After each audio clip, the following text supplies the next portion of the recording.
On October 10th, 2003, Karen Pinnell was spending a Friday evening alone with her 2 cats at her apartment just outside of Tampa, Florida.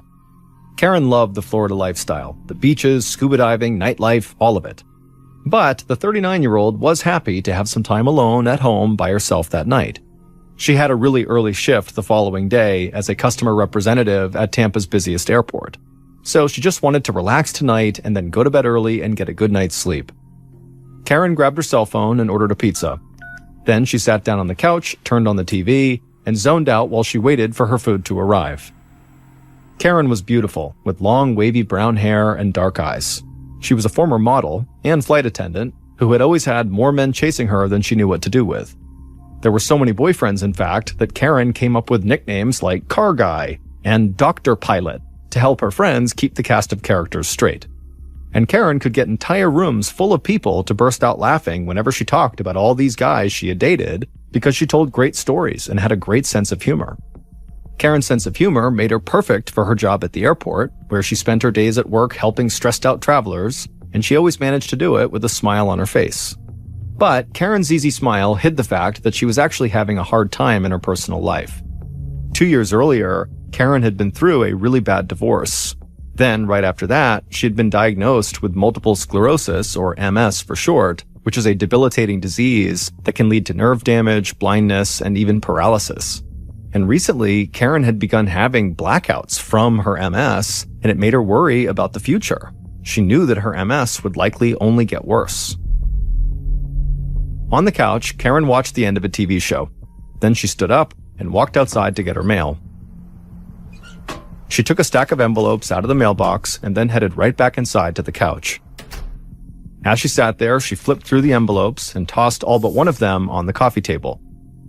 Karen stared at the remaining envelope in her hand, and she could feel her shoulders tense up. It was a bill from her doctor's office. Karen opened the envelope and scanned over the bill. She almost felt like crying. Her health insurance did not fully cover the cost of the steroid injections she was getting for her MS, and so she owed her doctor thousands of dollars. Karen had gotten a judge to require her ex-husband to increase his alimony payments to help her pay her growing medical bills. But her ex-husband was still trying to fight the judge's ruling, so she wasn't actually getting any of the money that she really needed. She tossed the doctor's bill onto the table with the rest of the mail and tried her best to relax and keep watching TV. But she just kept thinking about her ex-husband, and that stressed her out even more. Karen had been married for 5 years to a handsome scuba diving instructor named Jeff. The first years of their marriage had been some of the happiest in her life, and there were still times when Karen wished that she and Jeff had never split up. But the court battle over the alimony payments had shown her an ugly side of Jeff. So Karen often tried to remind herself that getting divorced had definitely been the right thing to do. And Karen's friends and her brother Michael always tried to reassure her that she had been right and that things were going to get better. They told Karen she was beautiful and smart and that she would find the perfect guy for her. Karen appreciated her friends' and family's support, but she knew they were subtly trying to get her to date more respectable guys than some of the ones she had been involved with recently. A coworker had told Karen flat out that some of the guys she had dated seemed dangerous, especially the biker with a serious drug habit and a bad temper. Karen had always thought of herself as someone who could handle men. After all, she had grown up with 5 older brothers, and her mother had died when Karen was only a little girl. So Karen was used to being the only woman surrounded by men. But she knew her coworker was right about some of the guys she'd been seeing, and Karen worried that her confidence around men had made her overlook some of her recent boyfriend's red flags. In fact, the biker that Karen had dated had gotten violent with her on multiple occasions. He had screamed and shouted at Karen, and he had thrown things across the room at her. Karen had stood her ground and fought back when this happened, but of course it was a really bad situation. The sheriff's department had even been called 3 different times to break up domestic disputes between the couple. On the couch in her living room, Karen flipped through the TV channels and tried her best to push away thoughts of her ex-husband, her violent ex-boyfriend, and the huge medical bill she was facing. Her 2 cats hopped up on the couch and sat on either side of her. Karen lightly scratched their chins, and as she did and the cats began to purr, Karen felt herself start to calm down. But then her phone rang. Karen leaned forward, trying not to disturb her cats, and grabbed her phone off the table. She saw the caller's number. It was her latest boyfriend, a car salesman named Tim Permenter. Karen answered the phone, and Tim almost immediately said he wanted to drop by to see her. But Karen thought she knew what Tim really was saying, and frankly, she was not interested in having a romantic evening that night. She wanted to be left alone so she could watch TV, eat pizza, hang out with her cats, and then just go to bed. So she told Tim that she didn't have the energy to hang out with him that night, but maybe another time. A little while later, the doorbell rang. Karen thought her pizza had finally arrived, so she got up and went over to the door. But when she opened it, it was not the pizza guy, it was Tim. Karen was annoyed because she'd literally just told him that she did not want him to come over tonight. But Tim said he would not be there long. He was going to stay with friends in a cabin at a nearby lake, so he just wanted to drop by to check on Karen before he headed out. And he'd also brought a small gift because he could tell she'd been stressed out lately and he thought it might cheer her up. Tim handed Karen the gift. It was a calendar with pictures of kittens on it. Karen thanked Tim for the gift and she let him inside. They would sit and talk for a bit, and then eventually Tim would leave the apartment and drive off to meet his friends at the lake. At 9 a.m. the following morning, Tim called Karen from the cabin at the lake to check in on her. Tim knew she was working that day, but she usually could step away and chat for a few minutes. But Karen didn't answer the phone, and when Tim tried calling her again a couple of times, the calls all went straight to Karen's voicemail. Tim and Karen had met 3 months earlier, and Tim had basically fallen for her right away. Even just the way the two of them had actually met seemed like fate to Tim. Karen had been looking at a car at the Volkswagen dealership where Tim worked, but at the time she was working with another salesman. But when she came back to the dealership for a second look at the car, that other salesman was not working, so Tim took over. And he had sold Karen a new black Jetta and asked her out on a date that afternoon. Tim had been a regular at Karen's apartment ever since, and on days when they weren't going to see each other, they almost always talked on the phone. So that morning, Tim was a bit concerned that Karen hadn't picked up any of his calls or called him back. This just was not like her. But there was a chance that Karen was just really busy at work, so Tim called her work phone at the airport. But he quickly found out that Karen's coworkers were also very concerned about Karen. Karen had not shown up for work that morning, and she hadn't called in to say she wouldn't be there. Karen's coworkers said that was not normal at all because she was one of the most reliable people at her job. The second Tim heard that, he left his friends at the cabin, he jumped in his car, and sped to Karen's apartment. He knew something was wrong. When Tim arrived at about 10:30 a.m., he saw Karen's black Jetta still sitting in the driveway, which was strange. If she was home, why wasn't she answering her phone? Then Tim walked up to the front door, and he could see that it was open a few inches. Alarmed, Tim pushed the door the rest of the way in, stepped into the apartment, and yelled out for Karen. But the second he walked forward into the small dining room, he knew that Karen would not be answering back. Tim saw Karen lying on the floor in a pool of blood. Her upper body was covered with deep wounds, and when Tim touched her skin, Karen was cold. Tim grabbed his phone out of his pocket and dialed 911. His voice cracked as he told the dispatcher that he needed help right away. His girlfriend was on the floor, covered in blood.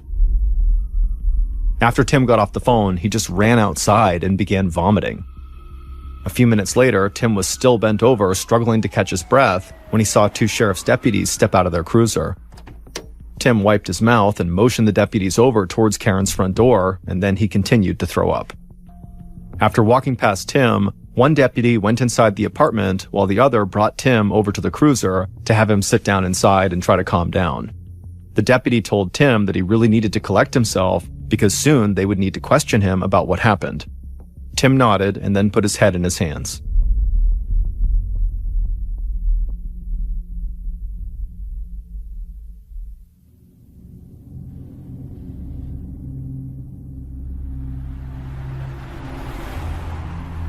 About 30 minutes later, just after 11 a.m., crime scene analyst Anna Cox arrived at Karen's home. Cox went inside and saw the place was already crawling with police. She made her way through the crowded apartment to the dining room, and she saw that the walls were covered with blood spatter. She thought the pattern of the blood suggested there had been a struggle and that Karen had tried to escape from her attacker. Cox crouched down near Karen's body. She saw smaller cuts on Karen's forearms that supported the theory that Karen had tried to fight off her killer. Those cuts on her arms were defensive wounds that someone suffers when they try to hold off a frenzied knife attack with their bare hands.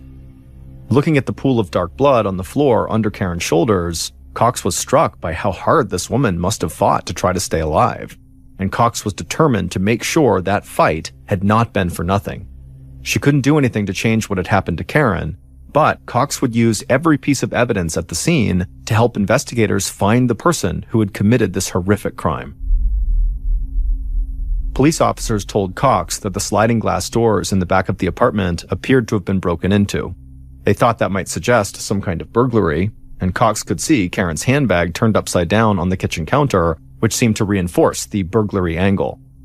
But looking at the bloody body at her feet, it was hard for Cox to believe someone would do that to another human being just for the contents of a purse.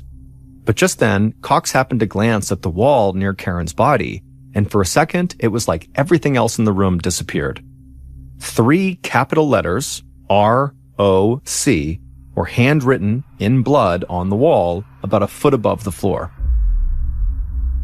Cox looked more closely at Karen and saw blood on the tip of her index finger.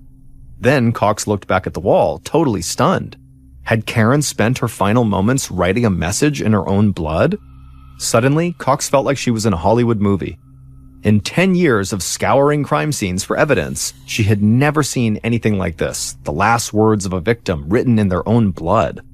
And she knew the first job of the investigative team would be to try to figure out what the letters R-O-C meant.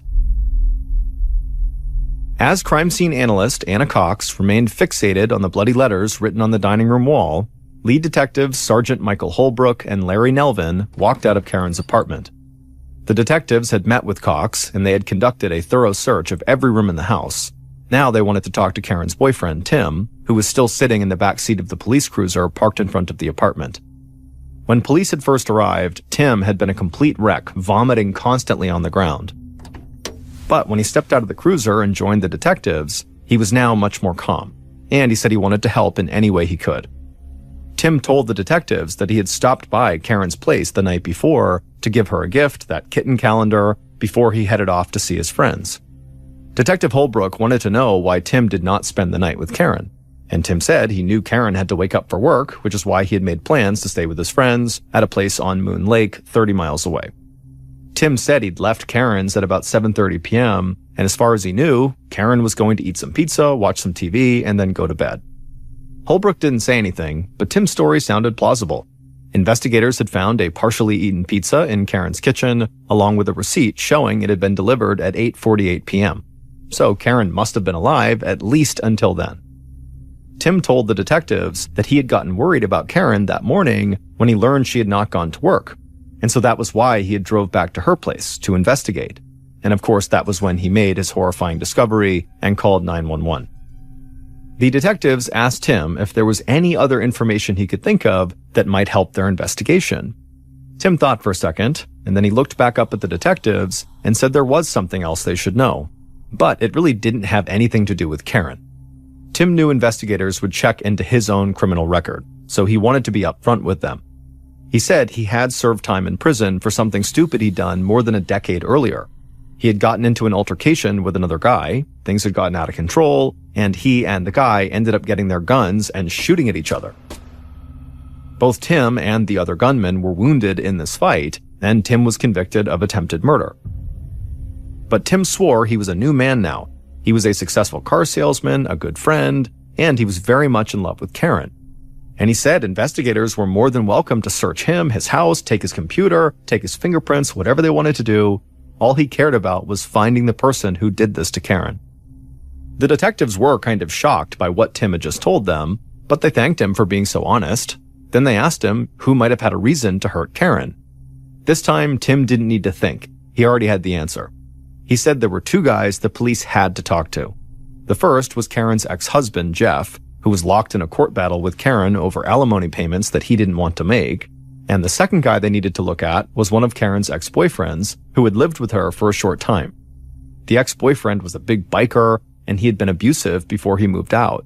And recently, he had apparently begun harassing Karen about some desk she had that he claimed belonged to him. Tim told detectives that Karen was a very strong person who believed she could take care of herself in all situations, but Tim said he knew she was terrified of her ex-boyfriend, the biker. Detective Holbrook asked Tim for the name of this biker, and Tim would say the biker's name was Rock Herpich. Rock spelled R-O-C. Suddenly, the detectives felt like they knew what ROC meant.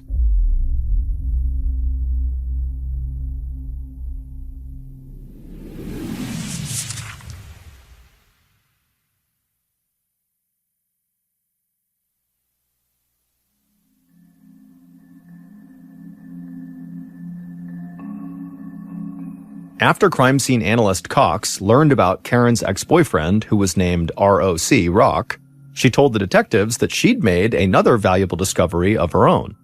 She had found that Karen had tiny bits of skin under her fingernails, likely from fighting off her killer. Tex had carefully pulled these skin fragments out with tweezers and put them in a sterile bag for analysis. And Cox told the detectives that she hoped DNA testing on these skin fragments at the lab would reveal the identity of Karen's killer. But while they waited for those test results, detectives Holbrook and Nelvin wanted to cover as much ground as they could. They had police canvass the neighborhood to try to find out if any of Karen's neighbors had seen or heard anything that seemed unusual. But unfortunately, nobody had seen anything suspicious on the night Karen was killed. So on October 12th, the day after Karen's body was discovered, members of the investigative team began checking where the different men in Karen's life had been at the time of the murder. One of Tim's friends confirmed that Tim had indeed spent the night in the cabin at Moon Lake, just like he said he had, and Karen's ex-husband, Jeff, sounded totally heartbroken when police told him that Karen was dead, and it turned out he had been on a scuba diving trip in Miami, 300 miles away from the crime scene. Investigators also discovered a strange coincidence. Karen lived a block away from a man suspected of robbing a bank just days before her murder. So police wanted to talk to the suspect, but they couldn't find him anywhere. And they wondered if the alleged bank robber's disappearance was somehow connected to Karen's murder. It seemed like a long shot, but they couldn't rule it out until they tracked this guy down. But even as the investigative team chased down these other potential leads, Holbrook and Nelvin stayed focused on Karen's former boyfriend, Rock Herpich. Finding Rock's name written in blood was enough to make him a suspect. But the more detectives learned about the 45-year-old biker, the guiltier he began to look. Rock worked at an auto body shop processing insurance claims. He spent most of his free time on the back of his Harley-Davidson motorcycle, and he seemed to pride himself on his bad boy image. Karen's family and friends said Karen had met Rock almost 2 years earlier, just after she was diagnosed with MS. And Rock had quickly become very important to Karen. He took her to doctor's appointments and he helped her with steroid injections, but the people closest to Karen were always uneasy about their relationship because Rock had a serious drug problem and a violent temper. And one of Karen's good friends at work said Karen would sometimes show up at the airport with unexplained bruises on her arms that she didn't want to talk about. The couple had gone through a bitter breakup 6 months earlier after Karen filed domestic abuse charges against Rock. But not long before her murder, Rock had gotten back in touch with Karen. He wanted her to give him an old desk he said he'd left at the apartment when he moved out, but Karen was adamant that the desk belonged to her. And so Rock's history of violence, this ongoing dispute over the desk, and Rock's name being scrawled in blood at the crime scene made Rock Holbrook and Nelvin's primary suspect. So, in the days following the murder, the two detectives took a ride to Rock's house, almost 100 miles south of Tampa, and they didn't let Rock know they were coming.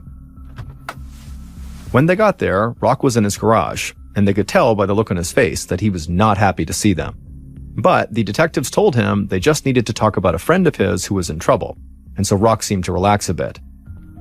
He led the detectives to his front porch, and they all sat down to talk. Detective Holbrook volunteered that the friend of Rock's who was in trouble was Karen Pinnell, and Rock reacted like he was not surprised at all. He asked what Karen had done to get herself in trouble this time, but Holbrook just looked at Rock and said, "Well, Karen's dead." Rock sat there for a moment in absolute silence. He looked stunned. Then Holbrook told Rock that Karen had actually been murdered, and at that point, Rock's eyes went wide. He now knew why the detectives were really there. Rock quickly admitted that he and Karen had a totally tumultuous relationship full of what he called rip-roarin' fights. But Rock said he had nothing to do with Karen's murder. He said he hadn't even seen her in person for 6 months, and he wasn't angry at her in any way. He had rebuilt his life and moved on. But when Holbrook asked where he was on the night of her murder, just a couple of days earlier, Rock couldn't come up with an answer. He said he would have to check a calendar to be sure. At this, Holbrook glanced over at Nelvin. They were both thinking the same thing. How could this guy not know where he was a couple of nights ago? Then Holbrook leaned forward in his chair, stared Rock down, and told him that his name, R.O.C., was spelled out in Karen's blood on the wall right next to her body. Rock stared back at Holbrook, but didn't say anything. The three men just sat there in total silence for what felt like several minutes. Finally, Rock looked like he snapped out of a daze, and he began talking really fast. He told the detectives he would waive his right to an attorney, they could take his fingerprints, he would submit DNA samples. He said he was willing to do whatever it took to clear his name because he did not do this. He did not kill Karen. The detectives took Rock up on his offer right away. They swabbed the inside of his mouth with a Q-tip and collected fingernail clippings for DNA analysis. They also took his fingerprints. Then they thanked Rock for his time and got back on the road. Holbrook and Nelvin discussed the case as they drove back to Tampa, and they agreed that Rock remained their strongest suspect. After all, plenty of guilty people had voluntarily submitted DNA samples during police investigations, so Rock's willingness to do that did not necessarily mean he was innocent. Rock and Karen had a history of physical violence and an ongoing dispute over this desk, and Rock knew Karen well enough that she might have let him in the front door without a confrontation, which could have explained why the neighbors didn't hear anything strange on the night of the murder. But the detectives also agreed that there were still other possibilities. There was the missing bank robbery suspect who lived close to Karen, and there were several men she dated after breaking up with Rock, including an airline pilot who had sent her a string of sexually explicit text messages not long before the murder. So as much as Rock did look like Karen's killer, Holbrook and Nelvin knew they needed to keep open minds. When the detectives got back to their office, Karen's autopsy results were waiting for them. In a way, the findings were not that surprising. Karen had died from being stabbed 16 times in her upper body and neck. One of the wounds was so deep that it nearly severed her spinal column, and another slashed her aorta, which is the body's main artery. In short, Karen had more than one wound that could have been fatal. Seeing all of Karen's injuries spelled out in horrifying detail only underscored what the detectives already suspected. This was likely a crime of passion. The killer didn't just want to hurt Karen, they wanted to destroy her. That made robbery or any other potential motive very unlikely. The killer was probably someone who knew Karen quite well. Unfortunately, the DNA analysis of the skin found under Karen's fingernails was inconclusive, so investigators knew they would have to find another way to identify their killer. But there was something in the autopsy report that took Holbrook and Nelvin by surprise. Karen, despite having ordered pizza, had no pizza in her stomach. But there were 3 pieces of pizza missing from the pie that she ordered, meaning somebody else had eaten those 3 pieces of pizza on the night of Karen's murder. Detective Nelvin called the pizza shop and asked to speak with the delivery driver who had gone to Karen's on the night of her murder. And sure enough, the pizza guy told them that Karen was not alone when he'd gone to the door. He said he could see a man standing behind her, and the man looked angry. So the pizza guy had just dropped off his delivery and headed back to his car as quickly as possible. By the end of that call, Detective Nelvin was pretty sure that angry man in Karen's apartment was the killer. On Thursday, October 16th, so 6 days after the murder, Karen's grieving family had a viewing for Karen at a funeral home in Pensacola, Florida. The undertakers had made a heroic effort to hide all of Karen's stab wounds, but there was only so much they could do. So Karen's brother, Michael, had to adjust her bouquet of flowers to hide the defensive wounds all over one of her hands. The funeral chapel was special to the Pennell family.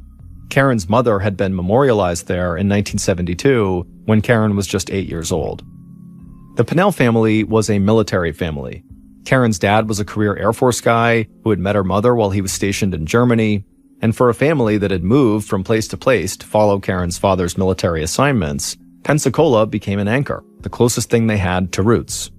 Karen's brother Michael said that even though Karen was the youngest of 6 kids, she was the glue that kept the family together as they moved from place to place. He said she was smart and talented enough to have become a doctor or a scientist, but she was more interested in spending time with family than going off to get degrees. So she had chosen the life of a flight attendant and model. Michael said he felt like he'd had the wind knocked out of him the day that Karen died, and he still felt like he was struggling to breathe. And Michael knew that nothing he said would express how much he and everyone else who was close to Karen would truly miss her.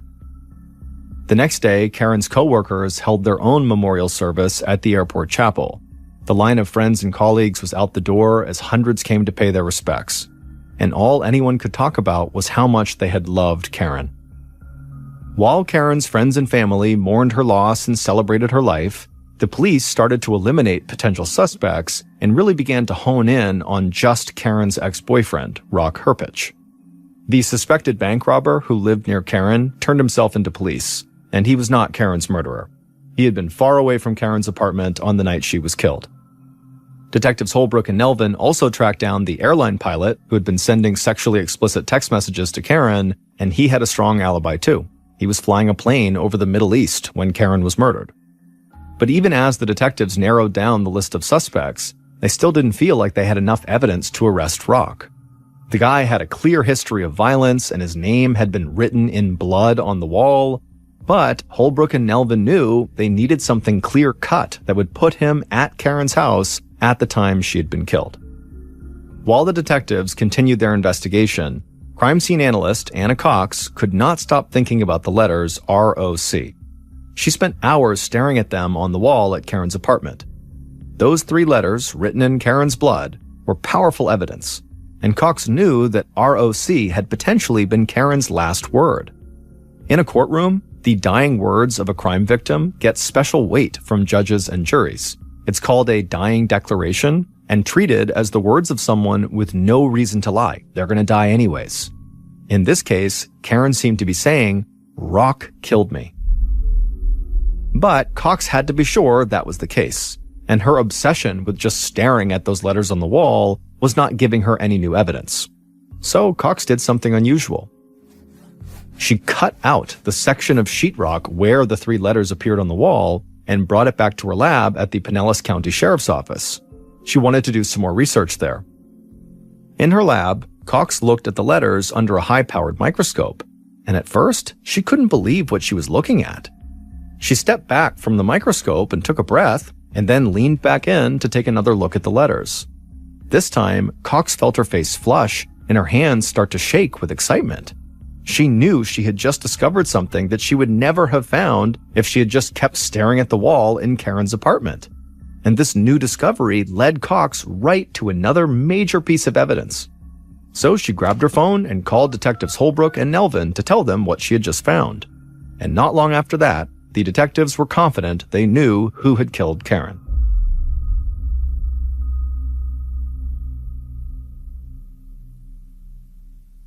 Based on Detectives Holbrook and Nelvin's investigation and the research conducted by crime scene analyst Anna Cox, here is a reconstruction of what police believe happened to Karen Pinnell.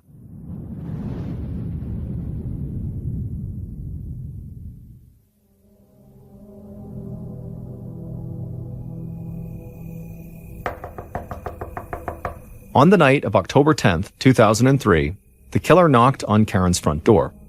He could hear the TV inside, and then he heard Karen unlocking the door. When the door opened up, Karen looked exhausted standing in the doorway, but she was still beautiful. The killer followed Karen into her living room and then sat down on the couch next to her. Karen and the killer talked for a few minutes, and then there was another knock at the door. Karen immediately hopped up from the couch and began walking towards the door. She was starving, and she figured her pizza had just arrived. The killer followed her to the door. Karen opened up the door and smiled at the pizza delivery guy, and the killer, who was right behind Karen, just clenched his jaw. He didn't want Karen to smile at anyone except for him. But the killer took a breath and tried to stay calm. A smile wasn't anything to get too worked up over. Karen paid the pizza guy, closed the door, and then carried the pizza into the kitchen and put it down on the counter. Meanwhile, the killer walked into the kitchen as well. And before Karen could even open up the pizza box, the killer said something to her that caused her to immediately turn around and snap at him. The killer snapped back, and pretty soon the two were arguing at a full volume. Finally, Karen told the killer to get out and never come back. But the killer just kept shouting and getting angrier and angrier. Finally, he pulled open a kitchen drawer and grabbed a knife. When Karen saw this, she screamed and took a few steps back and then lowered her voice and said, "Please, please calm down." But it was too late. The killer flew into a rage and raised the knife and began slashing at Karen. Karen immediately threw her arms up over her face to try to protect herself, but the killer just slashed right through her arms over and over again. And so finally, when Karen knew she couldn't fight her killer off, she just turned and ran out of the kitchen, a final attempt to get free and save herself. But the killer caught her in the dining room. He grabbed Karen and slammed the knife into her back. Then the killer turned Karen around, pulled the knife out, and stabbed her again, this time in the chest. Karen fell into her back on the dining room floor, covered in blood. But the killer wasn't done. The killer crouched over her, stabbing her in the neck and the chest over and over again. And as he did this, blood spattered on the walls and pooled under Karen's body. Finally, the killer stood up and stepped back, out of breath. Despite the frenzy of this attack, the killer very quickly calmed down afterwards. In fact, right after killing Karen, the killer, still carrying the bloody knife in hand, walked over to the pizza box, opened it up, and casually ate 3 slices of pizza. After eating, the killer walked over to the dining room table and turned Karen's purse over so the objects inside would spill out. Then he went to the back of the apartment and opened up the sliding glass door. Maybe the police would think there had been a robbery. Then the killer casually walked out of Karen's apartment, got into his car, and drove off. But hours later, when the apartment complex had gone dark and quiet, the killer returned to Karen's apartment, and he slipped back inside unnoticed. He walked right to a closet and found a pair of gloves that Karen used for gardening. The killer put those gloves on and then walked into the dining room where Karen was still lying in a pool of blood. The killer leaned over and then dipped one of his gloved fingers into the blood and then wrote the letters ROC on the wall. Then the killer dipped his finger in the blood again, and he smeared some of the blood onto Karen's index finger to make it look like she had written those letters on the wall. Then the killer walked out of the apartment again, got into his car, and drove to the lake house where he was staying with his friends. Karen's latest boyfriend, Tim Permenter, had brutally murdered Karen. And then he had gone back to the apartment the following day and pretended to be in shock when he discovered Karen's body and called 911. Tim and Karen's relationship wasn't anything like how he had described it to his friends and to the police. In fact, Karen's family had worried about her safety with Tim almost from the moment she met him in July of 2003. Karen's brother Michael said she had called him once to tell him that Tim had tried to choke her. Michael had urged Karen to file a police report, but she never did. Karen's coworkers said they too had become very concerned about Tim when Karen began coming to work in turtlenecks on several hot summer days. They feared she was hiding injuries on her neck inflicted by Tim, but Karen just wouldn't talk about it. And even though Tim told people he was still Karen's boyfriend at the time of her death, in reality, they had actually broken up 2 weeks before he murdered her. 2 weeks before he murdered her, on September 29th, 2003, the couple had been watching a TV show about people who keep secrets from other people when Tim decided to share a secret of his own. When Tim and Karen had met, he had told her that before he became a car salesman, he had been a Navy SEAL. But while they watched TV that night, he told her that that actually wasn't true. He said before he sold cars, he had actually been a pimp for a group of prostitutes, and he had served 12 years in prison for shooting a rival pimp. Tim even showed Karen the Florida Department of Corrections website that still had his face on it, along with details of his felony convictions and imprisonment. Karen had been totally shocked and repulsed by this confession and decided right then that she wanted nothing to do with him and told him he had to leave. But Tim wouldn't leave, so Karen had called 911, and police had eventually had to come to Karen's apartment to escort Tim out. In the days following their breakup, Tim had tried, without success, to win Karen back.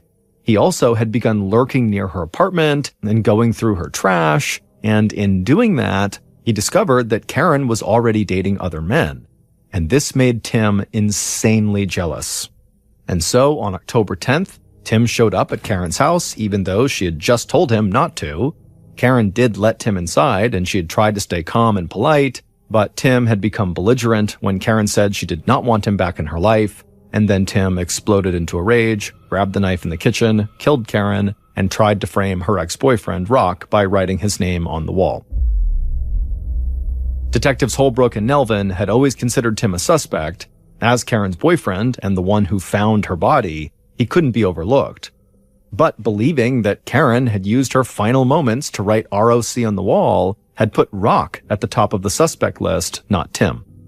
But then crime scene analyst Anna Cox had studied those letters in her lab, and Cox found two things that made her believe Rock was not the killer. Under a microscope, Cox discovered that the letters were written over blood that had spattered on the wall during the initial attack. But the letters didn't disturb that initial blood spatter at all, which meant the blood spatter that was already there had dried by the time the letters ROC were written over it. By Cox's calculation, the initial blood spatter would have taken at least 20 minutes to dry.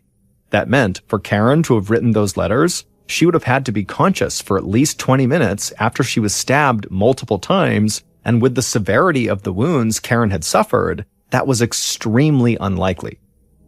Cox also confirmed that the letters on the wall were written by someone who was right-handed, and Karen was left-handed. That was something her family had told police during the course of the investigation. So Karen could not possibly have written those letters. It had to have been her killer. Cox called the detectives to let them know, and that was great news for Rock Herpich, because police did not believe Rock wrote his own name in blood at the murder scene. And Rock was deeply grateful for Cox's discovery. He would say science saved his life. With Rock no longer a suspect, the detectives focused on Tim. Detective Nelvin obtained cell phone tower data from the night of the murder, and it showed that Tim had called his friend at the lake at 9:32 p.m. from a spot that was actually near Karen's apartment. Tim had told police that he'd left Karen's by 7:30 p.m. to go to the lake, but the phone records suggested he was still in or near Karen's apartment 2 hours after that. The detectives brought Tim in for a second round of questioning. They told Tim they were sure he had lied to them about the time he had left Karen's apartment to avoid suspicion in her murder.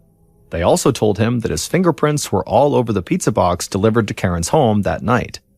As the detectives continued to throw questions at Tim, he had no answers. He just sat there in the interrogation room covering his face for a long time. And Detective Holbrook said that when Tim did finally look up and look him in the eyes, it was like Satan had suddenly entered the room. Tim was ultimately convicted of murder and sentenced to life in prison without parole.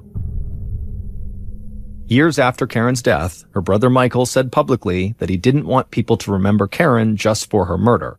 He wanted people to remember her for who she was, an engaging, brilliant, beautiful woman.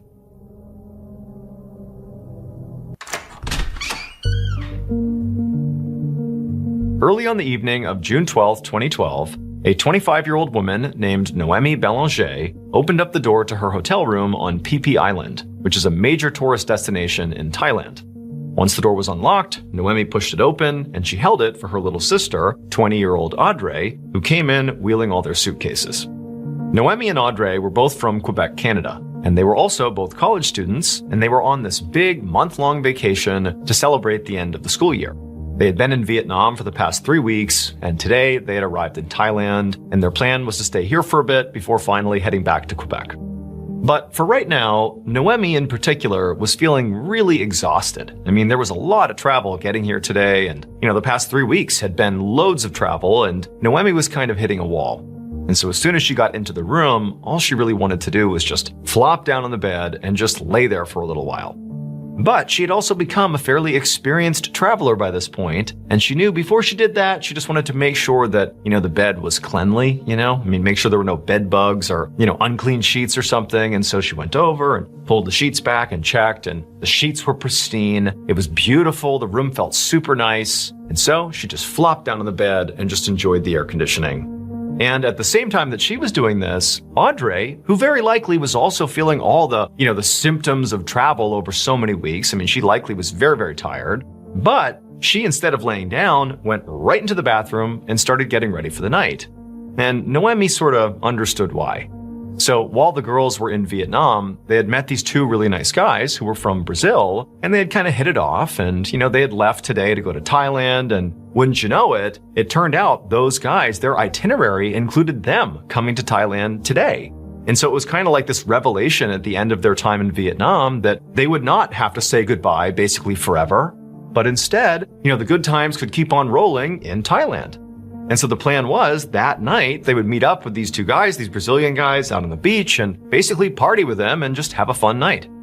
Now, Noemi was looking forward to this night out with these two guys, but she also had a little bit of apprehension about it. These guys were perfectly nice, and she and her sister had spent time with them in Vietnam, and really things had been fine. But, Noemi felt like Audrey was a little bit more naive and sort of like easier to be taken advantage of than she was. She was younger than her by 5 years. And also, when the sisters had gone on this trip, their parents had been really apprehensive about, two young women traveling alone together all over the world. They were sort of vulnerable. And so the way Noemi had sort of played it to her parents is, don't worry, I'm the big sister. I'll keep my eye on Audrey. She'll be fine. And Audrey kind of played the role of younger sister and was like, yep, I'll do what my big sister says. And so Noemi sort of felt like she had a responsibility to keep Audrey safe.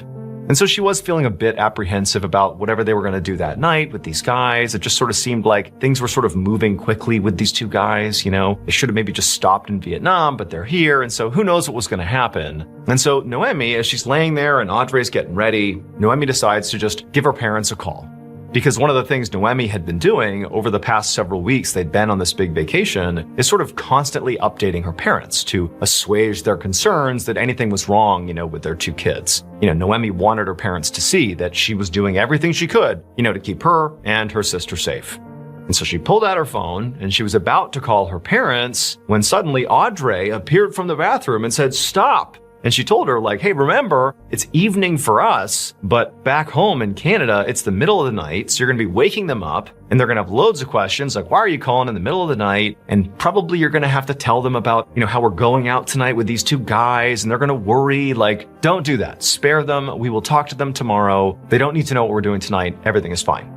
And Noemi was thinking, you know what? She's right. This is a bad time to call. Noemi actually forgot, the time change was so significant. And she also, wasn't sure what she would say to her parents about, going out with these two guys because it would raise some red flags. And so Noemi put her phone down and decided, you know what? Tonight's going to be just fine. I just got to let things go.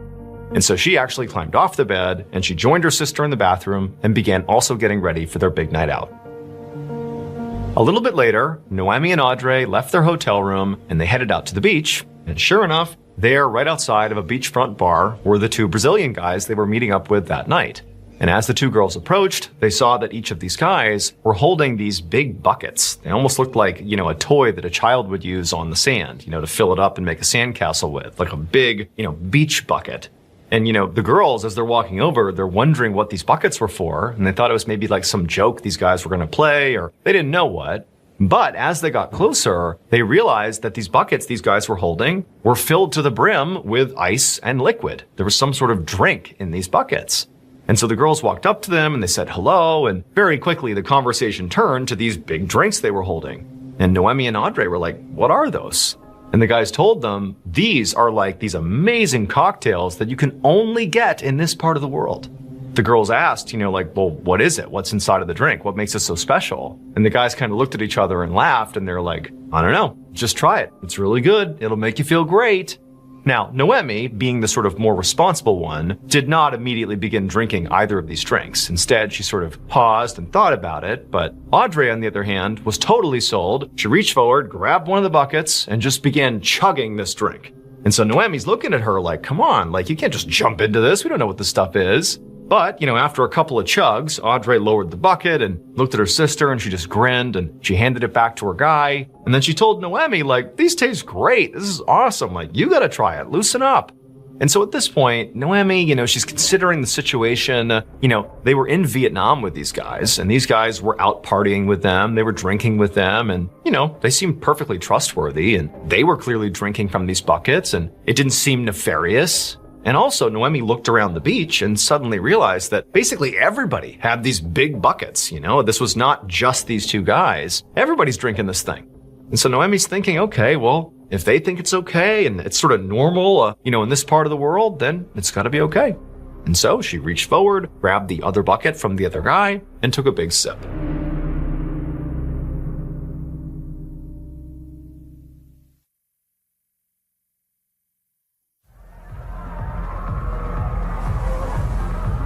Several hours later, well after the sun had gone down, Audrey and Noemi were having a great time with their Brazilian friends.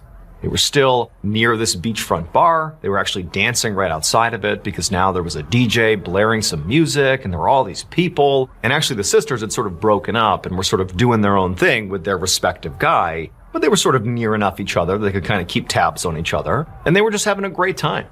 By this point, they had jumped in the ocean and gone swimming, they had eaten a ton of local food, and Noemi had lost count of how many of these big bucket drinks they had all consumed together. But they were really just having a blast. Noemi's vision was a bit blurry and she was kind of stumbling, and she'd look over at Audrey and she was kind of in the same state, as were the two guys they were with. They're buzzed, they're having a great time. And so the two girls and their guys are just out there dancing, doing their thing. It's about 1 a.m. at this point, and Noemi's guy says to her, hey, do you want to head back to the hotel room together? And Noemi's like, yeah, let's go back. But hold on, I want to talk to my sister first. And so Noemi kind of stumbles her way over to Audrey, who's in the middle of this big dance routine with her guy, and she stops Audrey and she whips around, and Audrey's all smiles too. And Noemi's like, hey, do you want to go back to the hotel room? We're going back now. Do you want to come? And Audrey's like, no, I want to stay here. I'm having too much fun. This is awesome. We're just going to keep on dancing. You guys should stay too. But Noemi was like, no, I got to go. We're going to go back. So you sure you want to stay? And Audrey was like, yeah, we'll stay. We'll see you at the hotel soon. Now, typically, Noemi and her sister really rarely separated, especially when they were out drinking and partying, because of all the inherent risks of being alone at night, potentially intoxicated. And so, this was kind of a rare thing for her to break away from her sister and separate. But it just seemed like this was okay. It was safe. And, these guys they were with, they really seemed like stand-up guys. And again, they were just having a blast here. And Noemi didn't really want to stop her from having a good time. And so ultimately, she did say bye to her sister and said she'd see her soon. Noemi turned, and with her guy, she headed back to the hotel. And Audrey kept on dancing with her guy in front of the beach bar. 3 days later, on the evening of June 15th, a member of the housekeeping staff at the hotel where Noemi and Audrey were staying walked up to the girls' room and they knocked. And like it had been the past 2 days, they didn't get a response. Because over the past couple of days, the housekeeping staff had not seen anybody come in or out of this room. And now it had gotten to the point where they really had to get in there to clean the room. And basically, if they didn't get a response, this staff member was going to have to unlock the door and just go in there. And so one more time, they knocked on the door and called out, housekeeping, just in case somebody was in there. But again, there was silence. So the staff member put their card into the door, they unlocked it, they opened it up and stepped inside. And seconds later, that staff member was literally running out of the hotel room, screaming for help. At 9 p.m. that night, a team of police officers, led by Lieutenant Colonel Rat Somboon, arrived at the hotel room. Somboon was an experienced police officer, and he'd already been briefed on what was found inside the hotel room. So when he and his team walked inside and saw it for themselves, he wasn't shocked. When they got in there, they found two women inside. It was Noemi and Audrey Ballen, and both of them were lying in their respective beds, tucked up in their sheets, lying perfectly still, and each of them was completely surrounded by vomit. Somboon estimated that these two women had been dead for between 12 and 20 hours, and his first theory as to what might have killed them was alcohol poisoning. That would explain the vomit. This was also a big tourist destination, and clearly these people were tourists, and so maybe they were out partying and they died from alcohol poisoning. However, when Somboon looked more closely at the bodies, he noticed a confounding detail. There was all this dried blood on the girls' gums and also under their fingernails. And so that was not consistent with alcohol poisoning. And so Somboon thought, okay, well, maybe the reason they have blood in these parts of their body is because those are defensive injuries. Maybe somebody attacked these girls and that's how they've been killed. But after doing a cursory check around the hotel room, there was no sign of a struggle or any sort of break-in or anything like that. And so, if there had been some sort of lethal struggle in here, it certainly didn't show. And so Somboon and his team really didn't have any idea what had happened here. They had some ideas, but clearly they needed more information. Specifically, they needed to do an autopsy and a full toxicology report on both women. That would be the only way to really see what happened here. But that would take time. And so while they waited for those results to come in, Somboon decided that what he would focus on instead is trying to figure out what these girls were doing in the hours before they died. Where were they? What did they eat? What did they drink? And who were they with? Over the next couple of days, Somboon and his team interviewed several of the hotel staff. And from those interviews, they learned that Audrey and Noemi were visiting Thailand from Canada, and on the first night they were here, the two women went out early in the evening, and then one of them came back with some guy, some unidentified man, at 1 a.m. They came back to the hotel. And then at 4 a.m., the other girl came back to the hotel, also with an unidentified man. And so there are Noemi and Audrey and these two unidentified men that are in the hotel room, presumably, from 4 a.m. until 6 a.m. when both of these unidentified men left the hotel room together, and the two girls were presumably left inside the hotel room. Lieutenant Somboon reviewed some security footage from the hotel, which confirmed this entire timeline was correct, which meant Somboon really needed to speak to these two unidentified men because they clearly were the last ones to see these girls alive. And so the police department put out an announcement about Noemi and Audrey's deaths, as well as a public call for help in identifying these two unidentified men. And shortly after making this announcement, the police learned that these two men were Brazilian, and unfortunately, they had already left Thailand on their way back to Brazil. And so obviously Brazil is outside of his jurisdiction, and so he had to appeal to Interpol, which is an international police organization, and appeal to them to find these two Brazilian men and interview them. About a week later, Somboon finally got a call from Interpol. They had found these two men, and they had interviewed them. And they told Somboon that when they informed these two guys that Noemi and Audrey had died, the two men seemed genuinely shocked. And then when they were asked, why were you so quickly on a flight out of Thailand back to Brazil? They said, no, there's nothing suspicious about it. We already had booked those tickets way in advance. We just got on the flight and left. There's nothing more to it. And so Interpol said they continued to press these guys and asked them, hey, you were the last ones who were with these girls before they died. Tell us about their condition. Tell us how you left them when you left the hotel at 6 a.m. And the two guys, they said, look, they did seem like maybe they were already hungover or sort of sick from, partying the night before. They definitely did seem a little bit down, but they were basically fine. However, Interpol said it was fairly interesting that the two men did admit that following, their night out with Noemi and Audrey, that the next 2 days, they were stuck in bed themselves, totally sick, vomiting, ill. They didn't know what from, but they said they were very, very sick following their encounter with these two girls. Somboon thanked the Interpol officer and then hung up. And even though Somboon couldn't help but feel still pretty suspicious of these two Brazilian guys, he now was thinking, okay, well, if they said they got really sick after, spending time with Noemi and Audrey, maybe what happened here is, all four of them got sick with something, some illness, and the guys survived it and the girls didn't. And so Somboon began to think of, what type of illnesses could they have contracted? And the first thing that Somboon began to think about that could have been an illness that all four of these tourists could have contracted was food poisoning. Tourists come to Thailand and try the local food, and sometimes it makes them really, really sick. In particular, there were two types of food in Thailand that were sort of notorious for giving tourists the worst food poisoning. One of them was a particular type of mushroom, and another was blowfish. And these two items, if your body reacted badly enough to them, it could be lethal. However, when Somboon got back the autopsy reports and the toxicology reports, he realized his theory about food poisoning was definitely wrong.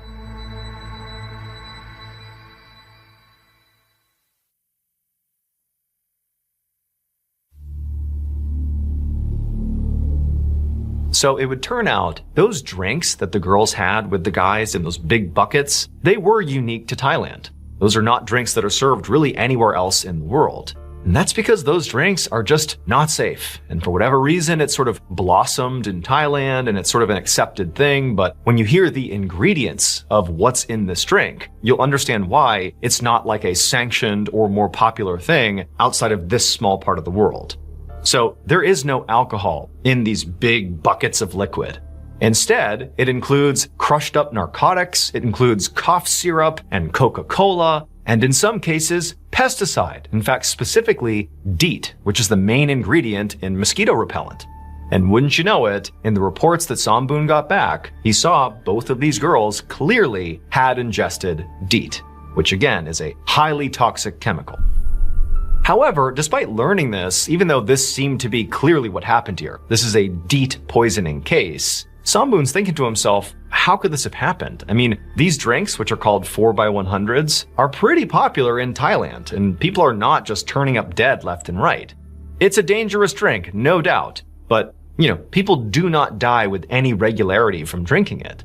And so Somboon thought, what must have happened here is whoever mixed this particular batch of 4x100s must have accidentally included too much DEET.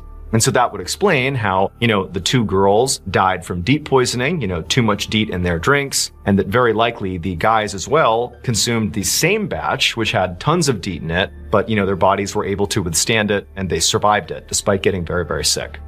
And so 9 days after the two girls had died, their bodies were sent from Thailand back to Canada, along with the Thai police's official findings that this was an accidental DEET poisoning. However, when Noemi and Audrey's remains arrived in Canada, they did not go straight to their family. Instead, they went to a leading coroner in Quebec whose name was René Roussel. So by this point, the girls' parents were obviously heartbroken, but more than that, they were furious. The way they found out about the deaths of their daughters was on the media.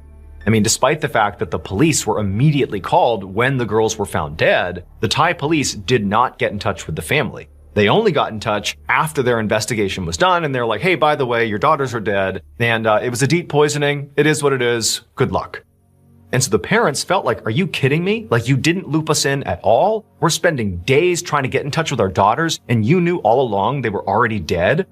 So the parents have no faith, no trust in the Thai police. And then to find out, wait a minute, so they drank this drink that apparently is sold at this beach bar all the time. And oh yeah, it killed them, no big deal. What, there's no warnings at this beach bar about how dangerous this drink is? Shouldn't there be like a tourist warning or something? And also, it's kind of a lazy explanation that, well, the two guys they were with drank the same poison, but they didn't die just 'cause, and our daughters did. That doesn't add up either. This whole thing feels like laziness, at best, or at worst, a cover-up. Maybe this looks really bad for Thailand that these tourists have died and it could have been prevented. And so the parents felt like we can't just take their explanation at face value. Clearly, something is going on here. Something's wrong. And apparently, the Canadian government felt the same way as the parents. This case was all over the news, and they also felt like, wait a minute, guys, we haven't looked closely enough at this. What's really going on here? And so it was actually the Canadian government who told René Roussel to go ahead and do another autopsy on these girls' remains. Let's really see if it was DEET that killed them, or maybe if it was something else. And when René checked Noemi and Audrey's bodies, she did discover there was DEET in their system. However, not nearly enough to kill them. So while it seemed plainly obvious that yes, they must have consumed those 4x100 drinks, that couldn't have been the thing that actually killed them. However, René didn't find any other poisonous substances in these girls' bodies. There wasn't another explanation. It just showed there was DEET, but that was basically it. And so René, she's thinking there's gotta be some explanation here. And so René really began to do some serious research into this whole case, and eventually she found something. And it horrified her, it horrified the family, it horrified the world. It would turn out, from René Roussel's additional research, Noemi and Audrey were far from the first tourists to die this way in Thailand. Between 2009 and 2015, at least 20 tourists have been found dead under very similar circumstances. Now, Renee believed that what must have happened here is all these people, including Noemi and Audrey, must have been poisoned, but the common denominator did not appear to be food or drink. It had to be something else that was poisoning them. Something that was damaging blood vessels that would account for the blood under the fingernails and the gums, but also metabolized so quickly that after death, this particular poison could not be detected. And Renee figured out she was correct. So when Noemi and Audrey first arrived in Thailand, they went to their hotel room, and one of the first things that Noemi did is she pulled back her sheets to check for bed bugs. She wanted to make sure her bed was clean before she laid down and relaxed. And when she looked, it appeared clean. And it was because the sheets were clean. They had actually just been treated for bed bugs, so there were no bed bugs. However, the way this hotel and other hotels, not just in Thailand, but in other parts of the world, the way they were treating for bed bugs was by spraying the sheets with pesticide, specifically phosphine gas, which is highly toxic to bed bugs, so it gets rid of the bed bugs, but it's also highly toxic to people. For reference, it is illegal to do this. You're not allowed to spray sheets with pesticide. And so based on all the evidence, it's believed that what actually happened to Noemi, Audrey, and the two Brazilian men they were with is that they climbed into those beds on the night they came back. And, the men were in there with them for some time, and all four of them were being exposed to this phosphine gas. It was going in through their skin, they were breathing it in, and they likely had no idea. And so they're getting sicker and sicker. And then finally, the two men, they get up out of the beds and they leave at 6 a.m. They've now been, totally contaminated by this poison, but not enough to kill them. So they go home, and over the next couple of days, they get really sick from their exposure to this gas. But Audrey and Noemi, they didn't leave their bed. They stayed in those beds all night. And unfortunately, as they laid there, their bodies continued soaking in all of this poison, and their bodies just could not handle it. And so it eventually killed them. But despite learning this, and despite the fact that clearly something illegal was done here, you cannot spray your bed sheets in a hotel with pesticide to get rid of the bed bugs. It's incredibly hazardous. You can't do it. Despite that, to this day, no one has been held accountable for these girls' deaths.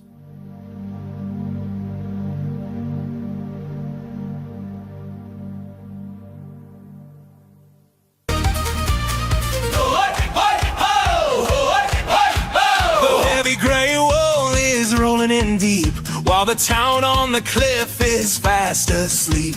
I'm watching the horizon, straining my eyes for the tattered black sails and the captain's lies. They told me keep the fire, keep the warning bright, but I'm feeling kinda lonely on the edge tonight.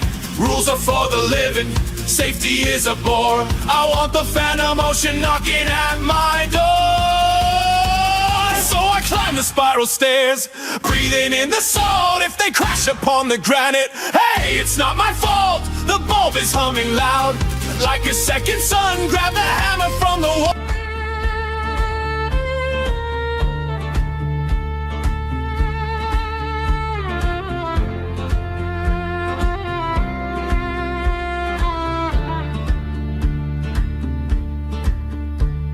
The ocean calls, I hear it clear. A symphony of waves drawing near. The sun's behind the morning mist, and the waves they twist and twist.